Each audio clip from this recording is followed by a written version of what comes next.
Friends, welcome to சமையல் மமன். இன்னைக்கு நம்ம வீட்டில் மீதமான சப்பாத்தியை வச்சு ஒரு சூப்பரான ஸ்வீட் ரெசிபி எப்படி பண்ணுறதுன்னு பார்க்கலாம். ரொம்ப ஈஸியாக, ரொம்ப சட்டுன்னு, குறைவான பொருட்கள் வச்சு பண்ணிடலாங்க. இந்த ரெசிபியை நீங்கள் சப்பாத்தியில் தான் பண்ணீங்க அப்படின்னு சொன்னால் யாருமே நம்ப மாட்டாங்க. அவ்வளோ சூப்பரான ரெசிபி எப்படி பண்ணுறதுன்னு பார்க்கலாம். அதுக்கு முன்னாடி என்னோட ரெசிபிஸை நீங்கள் மிஸ் பண்ணாமல் பார்க்கணும் அப்படின்னா சமையல் பவனுக்கு சப்ஸ்கிரைப் பண்ணி பெல் ஐக்கானை கிளிக் பண்ணி வச்சுக்கோங்க. இப்போ வாங்க நம்ம ரெசிபிக்குள்ளே போகலாம். நான் இன்னைக்கு 3 சப்பாத்தி எடுத்திருக்கேன். இது மீதமான சப்பாத்தி தான், காலையில செஞ்சது. நான் இன்னைக்கு ஈவினிங் தான் இந்த ரெசிபி பண்ணியிருக்கேன். சப்பாத்தி நல்லாவே ட்ரையா இருக்கு. நீங்க உடனே சப்பாத்தி செஞ்சு இந்த ரெசிபி பண்றீங்க அப்படின்னா சப்பாத்தி நல்லா ஆறுனதுக்கு அப்புறம் தான் மிக்ஸி ஜார்ல சேர்த்து அரைச்சுக்கணும்.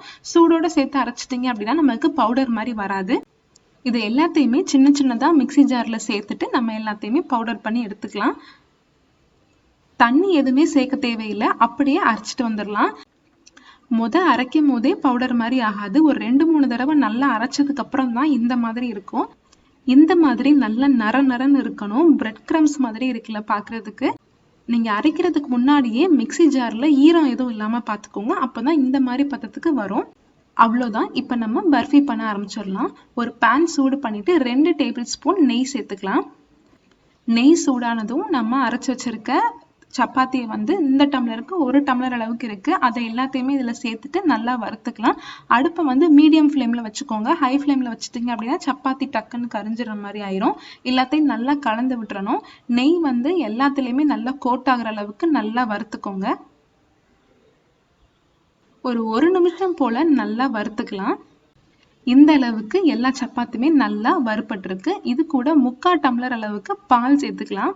நம்ம சப்பாத்தி அளந்தோம் இல்லையா, அதே டம்ளர்ல தான் நம்ம பால் எடுத்துக்கிறோம். பால் சேர்த்ததும் நல்லா கலந்து விட்டுருங்க. இந்த சப்பாத்தி இந்த பால்ல வேகிறப்போ நல்லா சாஃப்ட் ஆகி நல்லா சூப்பரா பர்ஃபி கன்சிஸ்டன்சிக்கு வந்துடும். இது பால் வத்த என்ன ஆகும்னா நம்ம சப்பாத்தி லைட்டா கட்டி கட்டியா ஃபார்ம் ஆக ஆரம்பிக்கும். அதை எல்லாத்தையுமே நம்ம கரண்டியை வச்சு நல்லா அழுத்தி விட்டுறணும். ஒரு 1 நிமிஷத்துல இந்த மாதிரி நல்லா இறுகி வந்துடும். இதுக்கப்புறமா நம்ம 1/2 டம்ளர் அளவுக்கு சர்க்கரை சேர்த்துக்கலாம். சர்க்கரை சேர்த்ததுமே பார்த்தீங்கன்னா சூடு ஆக ஆக நல்லா இலக்கம் கொடுக்க ஆரம்பிச்சிரும். சர்க்கரை சேர்த்ததுல இருந்து ஒரு 30 செகண்டுக்கு நல்லா கலந்து விட்டுட்டே இருங்க.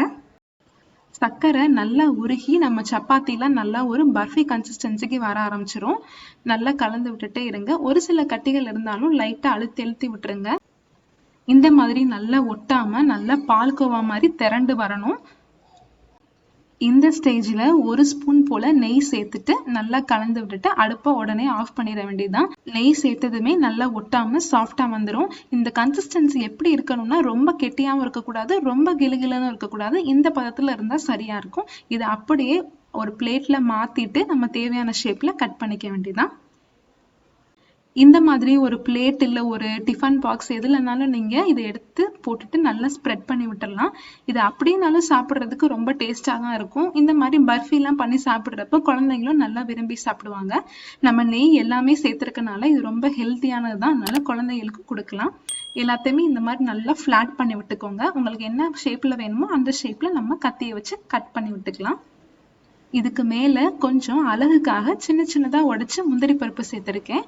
உங்களுக்கு விருப்பமான வேற எந்த நட்ஸ்னாலும் சேர்த்துக்கலாம். பர்ஃபியோட நட்ஸ் வாயில கடிப்படுறப்போ ரொம்ப டேஸ்ட் சூப்பரா இருக்கும். ஒரு ஸ்பூன் இல்ல ஒரு ஸ்பேட்டுலா வச்சு நீங்க இந்த மாதிரி எடுக்கிறப்போ நம்ம பர்ஃபி சூப்பரா லட்டா அழகா ரெடியா இருக்கும்.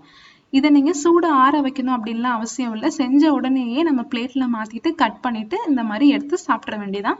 அவ்வளவுதான், சூப்பரான பர்ஃபி ரொம்ப அழகா ரெடி ஆயிடுச்சு. இதை கண்டிப்பா ட்ரை பண்ணி பார்த்துட்டு எப்படி இருந்துச்சுன்னு எனக்கு கமெண்ட்ல சொல்லுங்க. என்னோட ரெசிபிஸ்லாம் உங்களுக்கு பிடிச்சிருந்துச்சு அப்படின்னா சமையல் பவனுக்கு சப்ஸ்கிரைப் பண்ணுங்க. தேங்க்யூ.